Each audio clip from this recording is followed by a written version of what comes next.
From the KPFK studios in Southern California, it's the Ralph Nader Radio Hour. Stand up, you've been sitting way too long.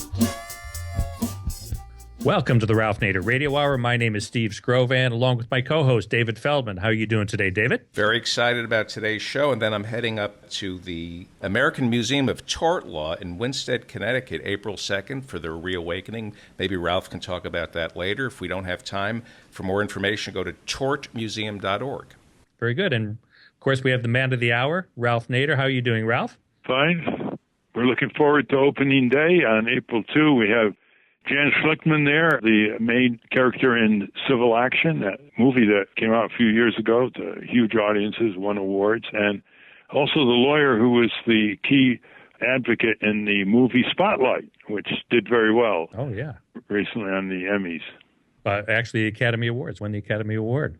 Yeah. For Best Picture. So, well, that's very exciting. Well, we've got a great show for you today. We're going to talk presidential campaign politics. But as usual, we always try to come at it from a different angle than most shows. In the second half of the program, we're going to be talking about Donald Trump's tax returns and what he probably doesn't want you to find in them if, in fact, he ever turns them over. We will, as always, check in with Russell Mokhiber, the Veronica Mars of the Corporate Crime Beat. He will let us know the latest about who is trying to get away with what in the boardrooms of American industry.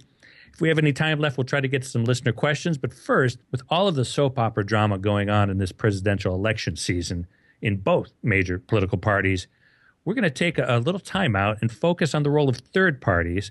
This is something that, as I recall, Ralph has a bit of experience with. So, David, introduce us to our first guest. Jonathan Martin is professor of sociology at Framingham State University and a longtime progressive third-party activist. His teaching focuses on the role of power and inequality. Professor Martin's articles on progressive politics have appeared in Humanity and Society, Equity and Excellence in Education, New Political Science, and other academic journals. He has assisted Green and left independent candidates at the local, state, and national level. His latest project is entitled Empowering Progressive Third Parties. Welcome to the Ralph Nader Radio Hour, Jonathan Martin. Thanks a lot. Good to be here. Yes, indeed. Welcome, Professor Martin. You know, the lack of knowledge about third parties by millions of American voters makes me ask the first question in this way. Why don't you inform the voters, inform our listeners about the value of third parties, starting with the Anti-Slavery Liberty Party in 1840, and see how they were on the vanguard of so many of the things that we like about our country, which were finally picked up by one or two of the major parties, even though none of these small parties ever won a national election. Right. Well, they do have a history of winning a significant, though not huge, number of elections at different levels, then posing a credible electoral threat, popularizing their agenda, exerting some leverage, and actually changing government. The best examples I can think of are the populists and the socialists, who won enough offices at different levels to help pressure the government to adopt many of their enlightened proposals for progressive reform. And there's a long list of those things that people... Give some examples. Yeah, give some examples. Of those types of reforms that they yes. that they achieved. Well, the abolition of child labor, limitation of work hours, establishment of minimum wages and graduated income taxes, broadening of access to public education, expansion of suffrage to groups that had been excluded, institution of direct election of U.S. senators, the use of public referenda, and other reforms. Almost everything we can think of. Social Security was flagged by Norman Thomas and the Socialist Party in the early 20th century. Medicare, the same thing. In fact, he was pushing Franklin Delano Roosevelt, wasn't he, to be more responsive during the Depression, because he always ran on these progressive candidates' agendas. That was Norman Thomas, a great orator. Eugene Debs was involved in the third party and worker standards, women's right to vote party. So, given all this, why is it that most people look at third parties as kind of pie in the sky and, can't win, and so why support them? There's that public attitude I'm sure you've encountered. And what is the nature of the system that induces that's been created by the two major parties? Well, first, I think it is important to recognize that much of the public is actually sympathetic to progressive third-party goals. A large majority want some type of a third-party alternative, and they support progressive policies. Even a large minority favors socialism. That's what recent polls have shown. And so there is what I think of as a big and growing base of potential progressive third-party supporters. It comes in about 60% when they ask the question, do you think this country needs a viable third party? The problem is when they go to the polls, the choices get very limited to Republican, Democrat, and they don't want to throw away their vote. That's the attitude I'm talking about. Their practical, strategic use of their vote is what? Well, I think part of the problem is that when people think about the potential for these parties, they're often focused on higher level races that don't get large percentages of the vote, and so people may assume that they never win. There are purposes for those higher level races, like gaining state ballot access and inspiring people to work for the party and its goals. But there is proof that these parties can win, especially at the local level. There are plenty of cases like that, in fact, more in recent years, and those local level races can provide a springboard for higher level races. And so I think people need to be more educated on what these parties have achieved, both historically and in recent times, especially at the local level.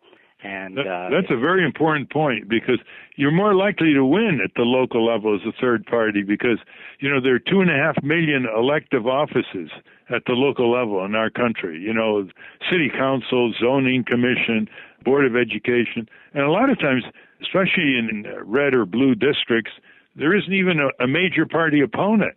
So if you're a third-party candidate or independent, you come in second at least right away. So talk a little bit about the local scene and third-party opportunities.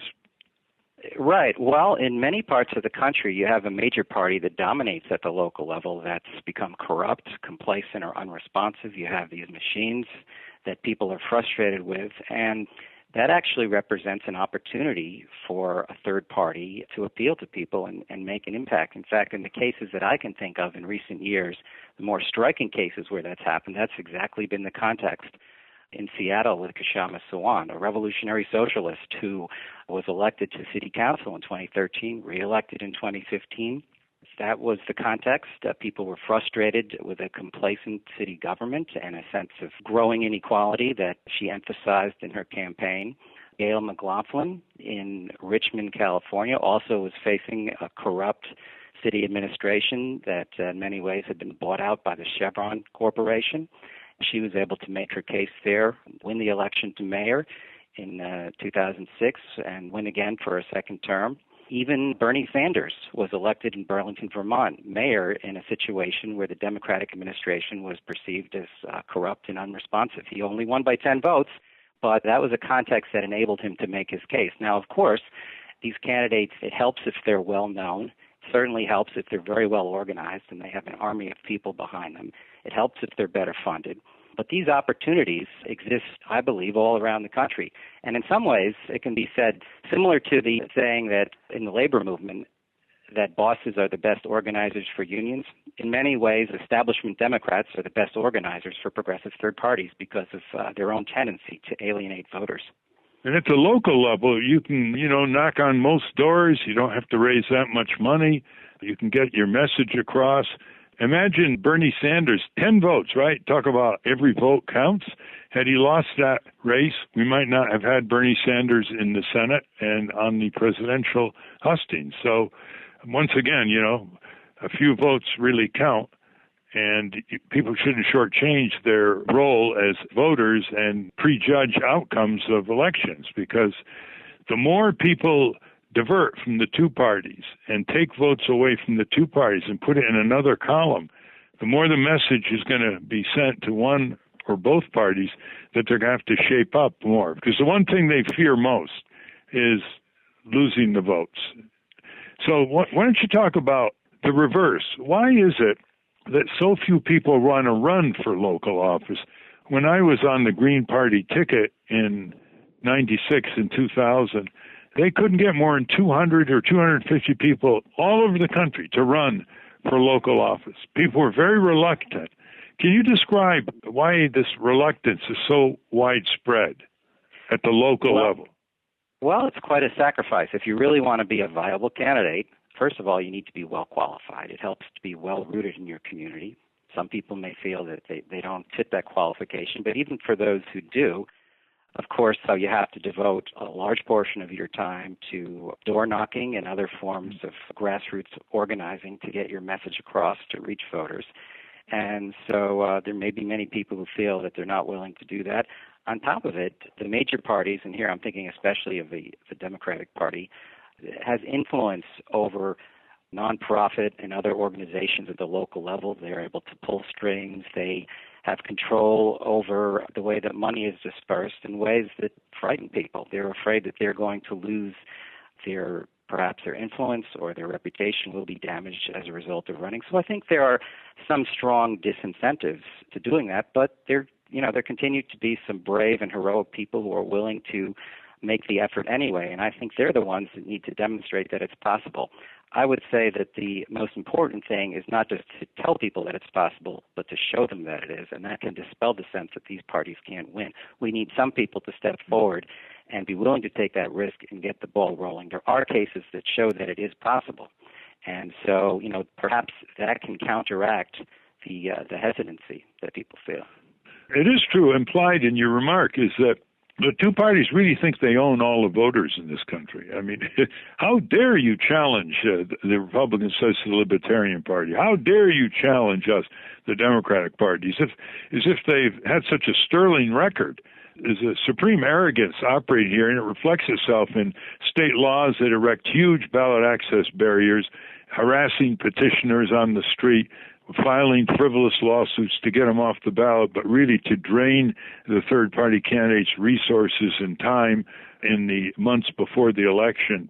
And none of this gets prosecuted. It's like, oh, that's politics. That's the game of politics, of denying people their constitutional right to use their freedom of speech, assembly, and petition, which is what's involved when you run as a candidate. Well, you're from Framingham, Massachusetts, so you know the area there, Professor Martin.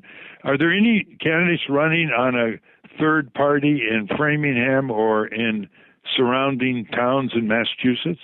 Well, there are. I actually live in Somerville in the Boston area, although I work in Framingham. But the Green Party has people running in different locations for state representative, for city council. We actually have a few people who have won municipal offices in different places. And so that's what comes to mind when you ask that question.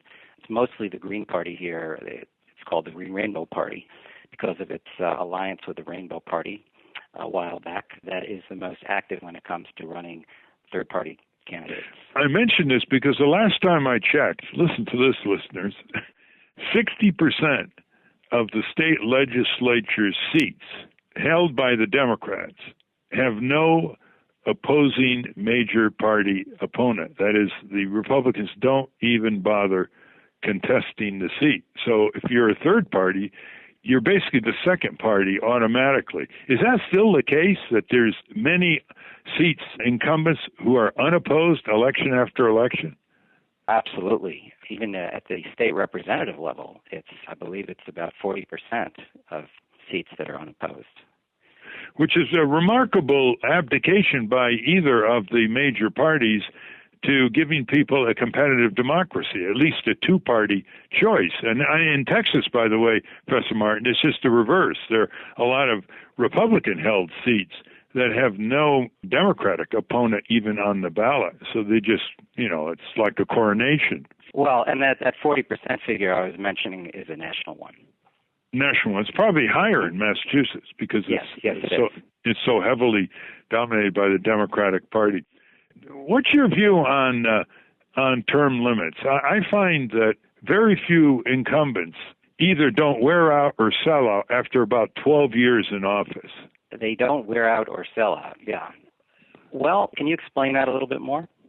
Well, after, in scanning the members of Congress whom I like, after 12 years, they either wear out or they sell out. And there are only a few examples to the contrary. Congressman Henry Waxman, right to the end of his career, was stand-up people's representative. Senator Ed Markey was for a number of years. I think he's starting to wear out. It's very hard to reach him, very hard to get your calls returned when we used to get our calls returned years ago. That's always a sign, by the way. But do you think after 12 years there should be term limits for both state legislature and members of Congress? And what's the Green Party position on that? Well, I'm personally ambivalent about that. I'd have to think about it some more, but it is true that, as you say, many politicians get corrupted and become ineffective over time. On the other hand, if you look at Bernie Sanders, he's been in there for quite some time, and he still seems to be fighting away for his principles. I know some people, it's debatable the extent to which he's been able to maintain that, but I think he's much better than most. And so term limits would kick someone like him out. I'm not sure that's the best thing to do. It's a matter of numbers, though, isn't it? How many bad people you unemploy and get people fresh energies. But let me ask you on another topic. Your book, which is just out, and people should read it because it's made of contributions from people who have worked the independent third-party fields, isn't it? Can you describe a bit some of the writers in your book and what their positions are? Sure. Well, the first one that comes to mind is Teresa Amato, who is your campaign manager. Yes. And so she writes a chapter about your history of running presidential campaigns and what the real deeper significance is beyond the popular myth about it. Beyond that, there's Rami Khalil, who is the campaign manager for Kshama Sawant, the socialist city councilor, who I mentioned earlier. Who's really transformed politics in Seattle, even though she only has one vote, because she focused public opinion for higher minimum wage, and that's what she's doing, even though she just has one vote. And her opponents tried to beat her, and they put a lot of money in to beat her this last year, but she overcame them because she had the backing of the people. Right. That illustrates how much of a difference just one breakthrough like that can make. That's very important to keep in mind. Some others, Mike Feinstein, who's been a Green Party activist in California for years. He wrote about Gail McLaughlin, the Green Party mayor in Richmond. Patrick Quinlan, novelist. He wrote a chapter about the Portland, Maine Greens. Really interesting. They had a surge back in the early 2000s that he describes. A few others. Saeed Ahmed talks about, he's a political scientist. He discusses what makes U.S. Green presidential candidates more viable. A couple of organizers of the Labor Party, which no longer exists, but an attempt was made to launch it back in the 1990s and early 2000s. Mark Dudzik and Catherine Isaac. John Halley discusses the possibility of building a Labor Party, but he actually argues that it needs to be done from the ground up. Daniel Cantor, who is the director of the Working Families Party. I know that's controversial among the independent left, but he makes the case that the Working Families Party can be kind of a tea party of the left throughout the country. I think Professor Martin means when he said it's controversial that some of the Green parties thought that they're sort of like a Trojan horse for the Democratic Party to neutralize independent, progressive third parties. Is that what you mean? Yes, well, it can be seen that way. They primarily cross-endorse where they can, and otherwise endorse Democrats. And sometimes they will endorse Democrats who are not particularly progressive. They make the case that in certain parts of the country they've been able to help push local and state government to the left on certain policies. And so, it's an interesting case to look at. And the last author I would mention is Thomas Harrison. Now, he actually makes the case, very important, that we need a new third party of the left in the United States. Yes. The question is, what would that party look like? Could something like that emerge after the Sanders campaign is over, whether or not Bernie wins? And what would it look like? Some kind of a 99% party. Incidentally, Kshama Sawant, the city councilor from Seattle, is making a case for the same type of thing. See, the question is whether the ground is fertile enough structurally to allow the seeds of a third party to sprout and become a majority or win national elections. Listeners should know that we don't have a parliamentary system, obviously. In Germany, for example, If the Green Party got more than 5% of the vote, and they did, they get more than 5% of the members of the parliament. That's called proportional representation. If they get less than 5, they get nothing. So when the Green Party got up to 10, 12% of the vote, nationwide in Germany, they got 10 to 12% of the members of the parliament. So that gives people encouragement. You don't have to get a majority of the votes to get anything. In our system, we have a winner take all. So you can get a Green Party and get 48% of the vote, and the other party gets 52, and the Green Party ends up with nothing. So the problem with third-party successes in this country is not that people don't want them, not that they don't have majoritarian positions. It's that the structure is built to institutionalize a two-party tyranny and domination. And gerrymandering, of course, is just the worst extremity of that octopus. I know that, for example, in the case of our Green Party, a majority of people in the country, according to polls, wanted to put me on the debates, the presidential debates, for a variety of reasons, maybe to keep people from falling asleep. The Debate Commission is a corporation created by the two major parties in 1987 to get rid of the League of Women Voters because they thought the League was too uppity and independent, and they decide to exclude people. They excluded Ross Perot in 1996 after he got 19 million votes in 1992. So the system is so rigged against new energies, new agendas, and third parties. I just refer the listeners to my website from 2008. I kept it open for this purpose, Professor Martin. It's called votenator.org. There are 18 major redirections or issues in our country that I listed that the Republican Democratic Party took off the table. They never even discussed it, including raising the minimum wage, including cracking down on corporate crime, full Medicare for all, etc. So it isn't like these third parties are kooky parties that represent UFO advocates. They represent majoritarian positions that are taken off the table by the two parties. Can you comment on that? And tell us about Jill Stein, who is probably the favored candidate to run as president on the Green Party ticket. Well, all those serious obstacles you mentioned and more are real. And it's important to be aware of them, that is how the system is rigged. On the other hand, we don't want to let that awareness discourage people so that they're not taking advantage of these openings that we've talked about to chip away at the system, to delegitimize it, to prove that it is possible to fight against it. And perhaps at some point, some of these efforts can create a dynamic that can punch a big gaping hole into that wall and perhaps bring the system down. So I think we need to be aware of the obstacles, but also the opportunities. And also, third parties can become successful on a state-by-state basis, too. That's true. Yes. Once the wave starts, there's no stopping it. I do agree with that, because you have the Populist Party, and I mean, they elected a lot of governors, senators, representatives. They even contested in 1912 on the Bull Moose Party with Theodore Roosevelt. Significantly, he got 28% of the vote. So what Professor Martin is saying is very true. And by the way, most of the advances in our country were foreshadowed and put forward in the electoral arena by third parties, not by the Democrat Party, the Whig Party, the Republican Party. It was by the small parties that we should extend our gratitude to. Why don't you tell our listeners how they can reach you, your email, give the book its title and how they can get it, and encourage them to start a discussion in this presidential year of what they're going to do if Hillary Clinton and the corporate Democrats shove Bernie Sanders out of the arena and not even accept any of his agendas. What do you think people should do on that after you tell them how to get your book? All right. Well, if they want to reach me, I'm at jmartin50@framingham.edu. And the book is Empowering Progressive Third Parties in the United States, Defeating Duopoly, Advancing Democracy. It's by Routledge.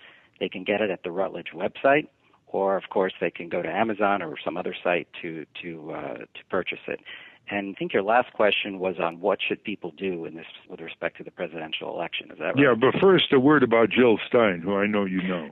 Sure. Yes, Jill Stein. Well, she's running a courageous campaign, speaking up about many issues from a very clear, consistent, progressive standpoint. I think that can be helpful to remind people of the difference between the major parties and their corporate influence position versus a real progressive standpoint. I guess people probably have the same questions that you raised earlier. Is it worthwhile to vote for her if they think she's only going to get a small percentage of the vote? Well, there might be a chance for her to get a larger percentage this time for those people who feel alienated by the primary process and the way that, Bernie Sanders has been treated with the superdelegates and super PACs and so forth. They might not just go back into the fold and vote for Hillary Clinton. They might be more receptive to somebody like Jill Stein. If she can get 5%, then there's a possibility of getting large federal matching funds, so that's something to keep in mind. Now, some people might not feel that they're ready to do that, in which case, they may want to focus on building progressive third parties after the November election. Well, staying home is really no option. If you don't like the two parties, you've got Libertarian on the right. You got Jill Stein is likely to get the nomination. She got it 4 years ago. She's an MD from Harvard Medical School. So when she talks about full Medicare for all, she knows what she's talking about. Now, let's talk about what do you think is going to happen if Hillary Clinton's loyalists start nullifying the Sanders campaign, even his agenda? Well, like I say, I think that's going to alienate a lot of Sanders supporters and people who've been involved in some of the new social movements recently. And, they might think twice about continuing to vote Democratic, and that could present a real opportunity for left third parties. What do you think Bernie Sanders should do if he's treated that way? He's pledged to endorse the Democratic nominee, whoever it is, but, the Clintons, once they gain a position of ascendancy, are not particularly gracious to their challengers. Well, first I should say that I personally think it's a mistake that he pledged that he would endorse her. You should use that pledge, in my opinion, as a form of leverage to try to extract some concessions. So now he could always change his mind. Some people are arguing that he should, if he loses, he should run as an independent or third-party candidate. I don't think he's going to do that. He said that he won't do that. But I think we need to look beyond Bernie Sanders. There are a lot of people who have been mobilized, and their hopes and expectations have been raised by this whole process. And if they feel that the process has been rigged, they may be ready to look for and support alternatives. And I think that's something that those in progressive third parties should be open to and ready to capitalize on. We've been talking with Professor Jonathan Martin. He teaches at Framingham College, Framingham University in Massachusetts. He's just come out with a book full of extremely interesting insights by many contributors called Empowering Third Parties. And if you want to read the book, it's important to read it not only for history as to what third parties have given to this country, but also to figure out how you're going to vote tactically or strategically in November and make your vote count rather than out of disgust or demoralization, stay home. Thank you very much, Professor Martin. Thanks a lot. Good talking to you. Yes. We've been speaking to Jonathan Martin, who is the editor of a collection of essays entitled Empowering Progressive Third Parties in the United States. Go to the Ralph Nader Radio Hour website at ralphnaderradiohour.com to link to that and other works by Professor Martin. Now we're going to take a short break and send you over to corporate crime reporter Russell Mokhiber at the National Press Building in Washington, D.C. Take it away, Russell.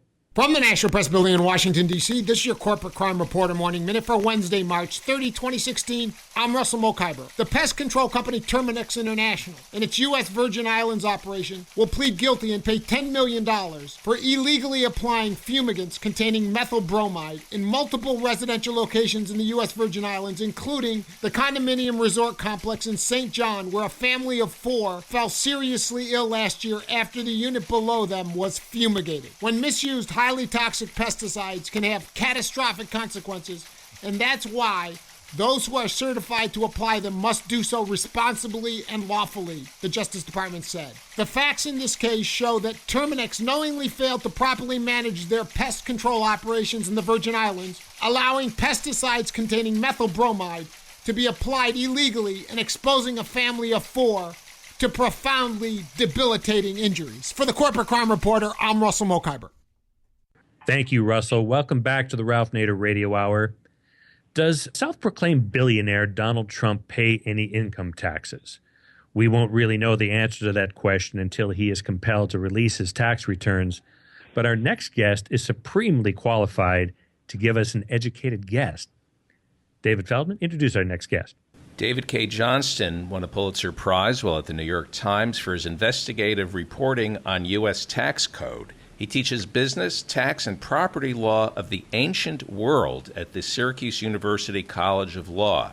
Mr. Johnston is also the best-selling author of Perfectly Legal, which prompted the only major policy change by President Bush, who dropped a stealth plan to give a $250 billion tax cut to the richest Americans. Mr. Johnston also revealed how the very highest income Americans received a much bigger tax cut under President Clinton than from all the other Bush tax cuts combined. Today he's going to talk to us about what Donald Trump's income taxes are likely to reveal about him. Welcome to the Ralph Nader Radio Hour, David Cay Johnston. Well, thank you for having me. Yes, welcome, David. There's nobody in the country that can explain more clearly the ups and downs of our tax code than David Cay Johnston. And I want to read one sentence from a recent article that you wrote. Quote, "Our lawmakers have magically transformed income taxes into a source of wealth for many in the donor class by adding just a few lines to the nearly 6,500-page Internal Revenue Code. Transformed income taxes into a source of wealth." Can you explain that before we get into the Donald Trump situation? Oh, sure. This is something that my peers in the news media do not seem to get. But imagine that tomorrow, Ralph, your bank said, "Hey, you're a good credit, Ralph. We're going to loan you $1 billion at zero interest for the next 30 years, and then 30 years from now, you give us back the $1 billion. Well, you'd have that money to invest all those years. You think that might make you kind of wealthy? Well, that's what Congress allows multinational corporations and very wealthy individuals, particularly full-time real estate professionals like Donald Trump, private equity managers like Mitt Romney, and hedge fund managers to do. You earn your money today. You don't have to pay your income taxes. You get to defer them into the future, and there's no interest charge. So it's a zero-interest loan of the taxes you would owe, and then you go invest that money that the government lets you hang on to, and in time, it will make you even more fabulously wealthy. And by the way, most people invest that money in Treasury securities, Treasury bonds and Treasury notes, because they want to be sure they can pay the tax when it comes due, when they choose to pay it 10, 20, 30, 40 years from now. Well, that means that you and I are being taxed to pay interest to the corporations, the hedge fund managers, the private equity managers, and the real estate professionals who aren't paying their taxes today. We are being taxed to make them rich by letting them delay paying the taxes that Congress says come out of our paychecks before we collect the residue. And they delay paying their taxes by depreciation and other ways. Why don't you explain that? Well, depreciation is one way. If you're a real estate owner and you have, let me do it how it happens to most people. If you're a mom and pop landlord, on the side, you bought a little house or an apartment building, you are only allowed to deduct $25,000 against your other income from wages and other investments as a loss. So if you have a job to pay $75,000 and the depreciation on your building above what you took in from the customers is $25,000, you get a little tax break. You only have to tell the government you made $50,000. But if you make $100,000, that starts to go away, and at $150,000, you're not entitled to take that anymore. So the people you would most expect to invest in real estate, upper middle class people, they're cut out of the system. But there's an exception in the law. It says if you're a full-time real estate professional, there's no limit on the deductions. And as one of the leading tax lawyers, real estate family tax lawyers in New York City told me one night over dinner years ago, if you're a major real estate family and any of you are paying income taxes, you should sue your lawyer and your accountant for malpractice, because there's no reason you should be paying income taxes under the law.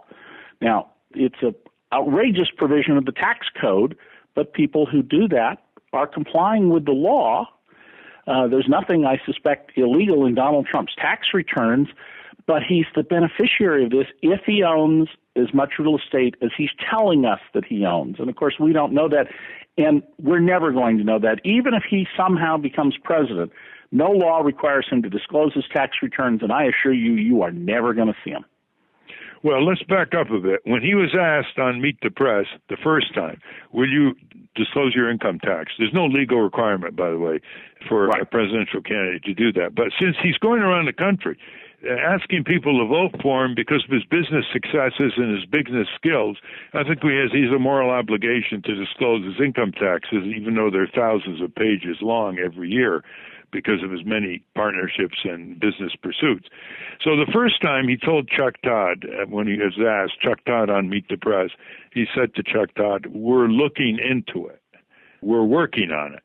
It's very complex, releasing his taxes. And then the second time he said he couldn't do it because he was under tax audit by the IRS. The IRS then said there's no restriction on people releasing their income tax because they're under an audit. The third time he was mentioning that, he basically indicated it was just hugely complex and they're still working on it. But he warned the public that he didn't pay many taxes because there's so much waste in Washington, which is interesting. He wants a big defense budget. I guess he wants his janitors to pay the taxes rather than him to pay for the military budget. So that's where we are. David Cay Johnston has posed 21 questions for Donald J. Trump to answer about his business career and income taxes. And have you had any reply yet? Oh, of course not. Donald is never going to answer those questions. Two of them are the questions that Marco Rubio and Ted Cruz answered when they finally decided to get in Trump's face a few weeks ago. But, Ralph, you may be the only person who could put together Trump and moral obligation in the same sentence, because I've known Donald for 27 years. Donald is not someone who has moral obligations. The world exists for you to worship Donald Trump. He is a narcissist, a world-class narcissist. And if you don't appreciate his genius and his brilliance and why he should be running America unfettered, that's easy to understand. It's because you're a loser. And I'm a loser. And everybody who doesn't see him that way is a loser. Well, he's losing more primaries now, I guess. Oh, yeah. In your article, you say, quote, a decade after Trump graduated from college, he enjoyed a luxurious bachelor lifestyle in Manhattan while paying no income taxes. Depreciation on his buildings let him tell the IRS that his 1978 income was negative by $406,000. The next year, it was negative by $3.4 million, according to documents David Cay Johnston, found in casino regulatory files, end quote. So your point is, if he releases the income tax, it isn't his wealth that he's going to disclose. It's his income, if any, income taxes that he's paid. What else can we learn if he does disclose his income taxes? Well, from the depreciation schedules, we can determine the value of his real estate at the time he acquired it or had it built. That will give us some impression of his wealth. We'll be able to tell what kind of royalties he's getting from things where he puts his name on products, some of which sell and some don't. Neckties, shirts, steaks, although that apparently totally flopped, Cadillac limousines, etc., because we'll see what the revenue is, and in many cases we know about how many units were sold because retailers track these things. So it'll give us some picture of his wealth. It will also help us establish a little bit more about his relatively modest debt. Donald owes about $240 million to banks, according to his disclosure statement. Now, to you and me, that's a lot of money. Given that he says he's worth $10 billion, which he's not, that's a tiny amount. And the terms of those loans would be revealed because we can, at least the interest rates, we can calculate that from his tax return. And my guess is that no bank will loan Donald money unless it's highly secured, so that they may have a loan of 40 or 50% against his interest in a building. And that's because of Donald's history of making loan arrangements and then demanding concessions after the loan, refusing to pay, getting the New Jersey casino regulators to take his side against his bankers and force the bankers to take less than they were owed, doing the same thing with bondholders. So there are a number of things we could tell from his tax returns, and that's why we're never going to see them. It's not going to happen. Well, let me ask you this question. You also will determine, if he does release them, what his charitable contributions have been. We know what they've been, actually, because he has the Donald J. Trump Foundation. He has not put a penny into it since 1990. That foundation is required by law to issue a tax filing every year called a 990. And most of the money that's gone into it since it was created, and all of the money since 2006, has come from other people, principally people who have contracts with Donald to sell products bearing his name. The single biggest source of money in the foundation is the World Wrestling Federation, which you may recall Donald got himself involved with the McMahon billionaire family in Connecticut a few years ago. Yes. And what these really are legal, and I emphasize the word legal, kickbacks. You want to do business with me, you contribute part of the profit you're going to make or part of the fees you collect to my foundation. And this is further suggests that Donald does not pay income taxes, because if you don't pay income taxes, making a charitable gift is of no value to you tax-wise, but it would be smart of you to get other people to donate where they do have a deduction, and they can put money that you can spend in your name, and you can pose as being a charitable person when you're not. Well, he does pose as being a charitable person, and his returns would indicate whether he gave any charitable contributions, regardless whether it's to his tax advantage, That's deducting right. them. Yeah. What do you think? You've pored over more documents relating to Donald Trump's business activities. What do you think he's really worth? And what would you guess is his income tax rate? What, if any, say in the last 10 years? What do you think he's really worth? He says he's worth $10 billion, and that way he tries to attract people's votes by saying, wow, what a successful businessman. He's got 4 companies that went bankrupt already, right? First of all, he claims that since he started the campaign, his net worth has gone up to $11 billion, and he's testified under oath that he makes up these numbers. He says he doesn't do it unreasonably, but how much he's worth is partly an emotional state. I've never heard a banker who accepted that, or the IRS. Forbes magazine says he's worth $4 billion. My reading of his disclosure statement is that he's about worth $1 billion, and that's because I wouldn't attribute any value to what's called goodwill. If you look at just the cash flow from the businesses and the values he reports as income against the assets, and then take away the loans, you come up with roughly $1 billion. I mean, Donald's a wealthy man. I don't think anybody would reasonably dispute that he is a wealthy man. He also lives a very tax-advantaged life, so I don't believe he pays any income taxes, and if he does, it would indicate that his wealth is not even at the $1 billion level. His jet is, I'm sure, charged off to the various businesses.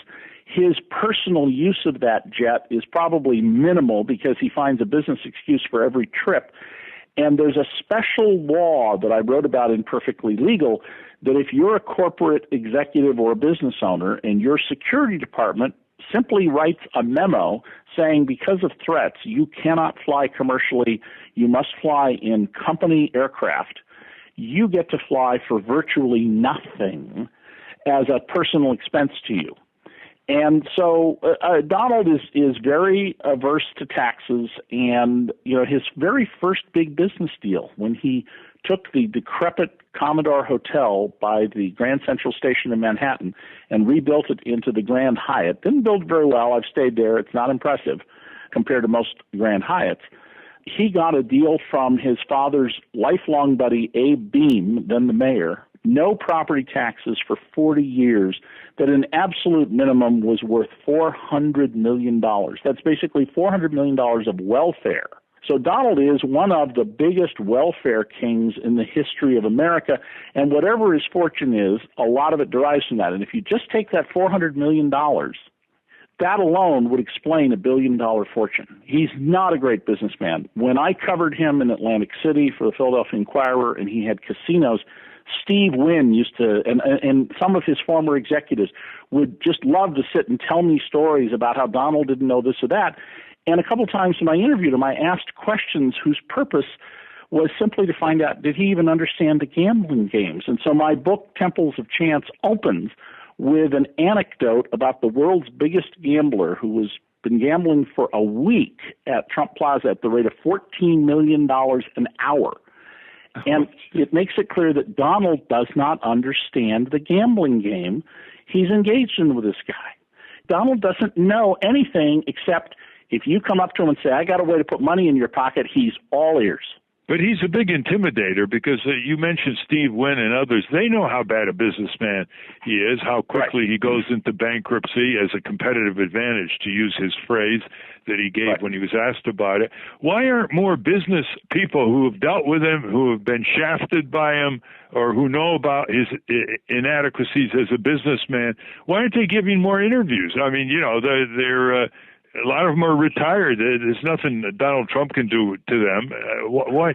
We haven't heard much about the people who really know about his business activities. I've tried to get some of these folks to talk to me, and I'll tell you what one of them said. Well, he said, to quote a famous joke about Donald Trump, what's in it for me? And they see it as just, you're going to get attacked by Donald, and he may turn around and sue you. He's made it very clear he's happy to sue people. Interestingly, he admitted at the end of his 7-year lawsuit against Tim O'Brien, my former colleague at the New York Times, who wrote a book called Bad Bet, and gave his estimate of Trump's actual net worth. And Trump sued him because that was defaming him to say he only had $40 million of net worth. Donald admitted during the proceedings under oath that he filed the lawsuit he actually may have said this after he was not under oath, but he's said that he did it to harass O'Brien. He knew he could never win his lawsuit. That certainly is by itself an intimidating factor. I mean, you want to spend the next 7 years tied up in litigation with Donald Trump? I don't particularly care to.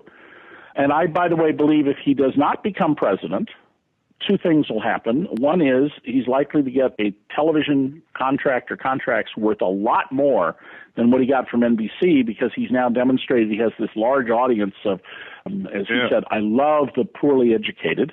Yeah. And secondly, I fully expect he's going to file lawsuits against various people. I might be one of them, simply because we wrote about him as a public figure. And he knows at the end of the day he will lose, but it's a nice way to harass people who, as he's always saying, they're not fair to him, and they're mean and other, comments, because, as I said, the world exists for you and I to worship Donald Trump, and if we don't, we're losers. Well, David Johnston, we're talking with David Johnston, reporter extraordinaire.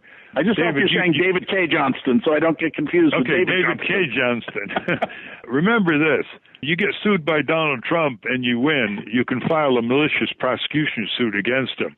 And he's got a lot more deep pockets than you have. Let me, we had Professor Robert Ashford, who's your colleague at Syracuse Law School, on the program a couple of weeks ago. Mm-hmm. And people thought that what he was proposing was a good idea, but they couldn't figure out what it was. They couldn't figure out anything concrete in terms of their having capital investments. Stock sharing plans were mentioned very briefly. You've written about Professor Ashford, and we have some questions from our listeners. Basically, they're really puzzled. They're saying, one said, quote, I didn't understand how poor people were supposed to obtain capital in the first place. What he is proposing is that workers be paid in capital that is allowed to accumulate more capital in addition to wages. I missed this key concept of his proposal, and I suspect other listeners did too, end quote. And so can you explain in real clear English what Professor Ashford is proposing? When I mentioned the Alaska Permanent Fund and proposals to give each newborn child in this country a $10,000 investment that couldn't be used for until he was 21 or she was 21. He said, those are all nice, but that's not what I'm talking about. I must say, I was pretty puzzled myself. So you have interpreted him. Exactly what does this mean to the American people? How can they get it? In other words, how can they get return of income from capital, not just from wages or salaries? So the phrase Robert uses that people don't get is to acquire capital, purchase capital with the earnings of capital. If you own a stock, you can reinvest the dividend and then you own more stock over time. And people who've done that over the long haul do very, very well because the stock price goes up and your own dividends are buying you more stock. How do you get started on that escalator so that you end up with a lot of money at the end? Well, the proposal is essentially that the companies borrow money using their good credit. They use that credit to acquire stock that goes to the employees. The borrowing rate, the interest rate that the bank gets back should be less than the profitability of the company. So if they borrow money at 3% interest and the company makes a profit of 7%, you're getting a 4% return. And once you've paid off that original stock this way, the shares will then continue to grow in value as the company succeeds, and the dividends it pays will allow you to buy more shares of stock. But the key principle is in the beginning, you have to have this low-interest loan. And I frankly believe this would only work if the government is the issuer of the low-interest loans, and you have a problem there that you've got to have a governance procedure so that you don't have people with a failing business foisting it off on their workers and on the taxpayers. But the fundamental notion is that you finance by borrowing not a pizza you bought with your American Express or with your Visa card, not a car, which is a depreciating asset, but a stock investment connected to your work. And so over time, it will grow. Yeah, the question is, why should a company do this if it doesn't want to? And that's why you say you think the government should be doing this. Well, because I don't see where most companies will have an interest. I mean, there are lots of employers out there, Ralph, who are good employers. They care about their workers. And the biggest thing I hear from those folks, most of them are men, but there are some women, is that the rules in the system are designed to make them not treat their workers well. And it's really hard to treat their workers well. But they will not push for rules that would make it easier to treat their workers because they don't want to be pariahs among their social class and among the people around them. So that's a large-scale social and cultural problem. But there's no reason that Congress couldn't pass a law that says you get part of your pay in the form of stock, and it doesn't necessarily have to be stock in your company. The advantage of being in your company is it gives you an incentive to make that company healthy and work well. But you get this as a grant from all the taxpayers, and you have to let it accumulate over your lifetime. You can't reach in and take the money so that it becomes an old age fund. I'm not suggesting that as a replacement for Social Security in any way. We should be expanding Social Security. But having broader ownership of capital would really improve the overall economy. If more people owned assets, we'd be better off. And the founders of this country wrote about this. They wanted every farmer to own his own land. They didn't want sharecroppers. They wanted every worker to own his own tools. That may not be practical today, but James Madison, before he died, said, well, maybe you can't always own your own tools, but you can own shares of companies. And they were fearful that if people did not own any assets, they didn't even own their home, they're renters, that what would happen is we would see a business aristocracy arise, and these very wealthy people would tell people with no property, do these things, vote for these people, go for these policies, and they'll make you better off when, in fact, they'll make you worse off, and they make the business aristocrats better off. And I think that's what we've been seeing going on in this country for years. And then you add the automation, robotics, artificial intelligence taking jobs at an accelerated rate in the coming years is all the more important for people to get money for their livelihoods from capital, because they're not going to be able to get as much from a rising salary level. Is that right? That is exactly right. Some people with special skills are going to make much bigger incomes in the future. But if we don't address this issue of what happens as we become more and more efficient at producing things, back in the ancient world, we had steel. And steel was made by creating charcoal and men with really powerful arms pounding charcoal into molten iron. Today, it takes less than 1 hour of labor to produce a ton of steel, when back then it would have taken thousands of hours of labor to produce 1 ton. And so jobs in manufacturing are going to become less and less frequent. We already have self-cleaning toilets. I founded a little hotel management company with my son, who actually runs the business. And one day I said to him, well, we're always going to need chambermaids to clean the rooms. And he shows me to the computer and brings up an advertisement from a Spanish bed company. Little girl, fully dressed, walks in the room, pulls the covers back, lies down, pretends to be asleep for a few seconds, gets up and throws the covers off like little children do. And suddenly the bed moves and arms come out and they smooth the bed. And I said to my son, hey, that's not making a bed. That's not changing the sheets. And my son says, yes, Dad. And a Tesla is not a Model A Ford either. Give them time. They'll have a bed that makes itself. And he's right about that. And there's all sorts of jobs like this. We're seeing cashier jobs disappear as you check yourself out of the supermarket. We're facing a real serious challenge here, and none of our political leaders, not even Bernie Sanders, are really talking about this issue, that the economy is changing and it's going to have a powerful impact. And so the reason I wrote about Bob Ashford is that he at least is trying to come up with an idea for how do we have widely owned capital. Well, we've been talking with David Cay Johnston, a reporter extraordinaire on financial matters. David, before we close, tell our listeners how they can reach you, one, and what your book's titles were that they can get and read, and how they can get your 21 questions to Donald Trump. Well, the 21 questions for Donald Trump you can get by simply putting that into an internet search engine. It ran at something called nationalmemo.com. My Twitter feed, where everything I write, I put up a declaration about it, is David C-A-Y-J. David C-A-Y-J at Twitter, and on my Facebook, I do the same thing. I post everything there.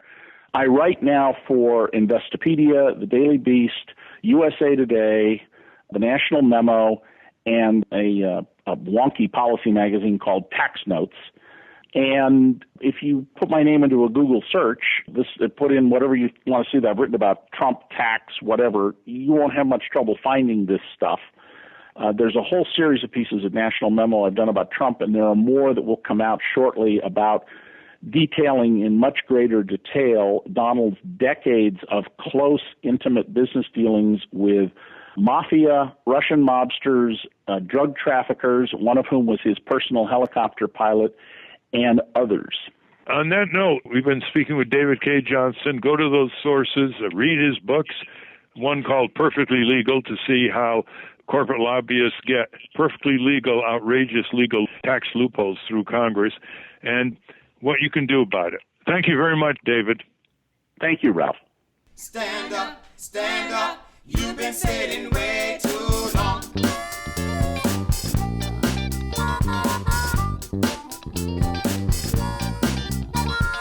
Thieves in the temple, too much money changing hands. It's really very simple, just make a list of demands. We demand